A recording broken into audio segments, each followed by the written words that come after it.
जैसे कि अभी हमने देखा, तो अब हमने देखा कि हमारी इस दो पॉइंट के बीच का यहाँ पर हमने एंगल जो बनाया था 65 का आया था।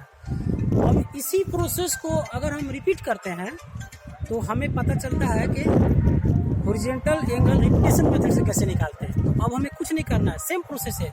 अब हमें क्या करना है, देखिए ये हमारा अपर क्लैंप है और इधर हमारा लोअर क्लैंप है, ठीक है। तो अब हम क्या करेंगे कि लोअर क्लैंप को टाइट कर देंगे और इस अपर क्लैंप को लूज कर देंगे और फिर क्या करेंगे, सेम इस पॉइंट से लेकर उस पॉइंट को बाइसेक्ट करेंगे। उस पॉइंट को हम लोग क्या करेंगे, बाइसेक्ट करेंगे। बाइसेक्ट कर रहे हैं, हाँ ये बाइसेक्ट हो गया।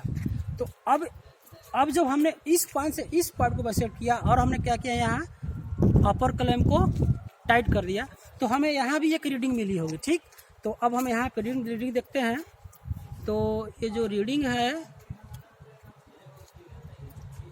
ठीक लगभग उससे ट्वाइस में है, ठीक है। 100 आपको 30 बता रहा है, ठीक।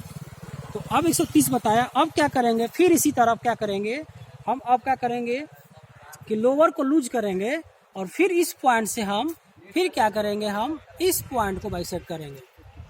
इस पॉइंट को बाइसेक्ट करेंगे। फिर हमने बाइसेक्ट किया तो फिर हमें इस पॉइंट के बीच का पॉइंट हमें एंगल वैल्यू मिला होगा। जो अब एंगल मिला, हमने इसको क्या किया, हमने इस पॉइंट से इस प्रोसेस को रिपीट किया। तो अब क्या होगा कि जब हम रिपीट करेंगे तो क्या होगा कि जो तीनों एंगल आया, जैसे मैंने पहला बार इधर से लिया था, फिर मैंने इसको इधर से लिया 2, फिर मैंने इधर से लिया 3। तो अब हम क्या करेंगे, इन तीनों एंगल का हम मीन निकाल लेंगे और मीन निकालने के बाद क्या करेंगे, जैसे मान लीजिए एंगल α1 + α2 + α3/3, वो जो हमारा वैल्यू आएगा, वो जो एंगल मिलेगा वो एंगल होगा horizontal angle by repetition method.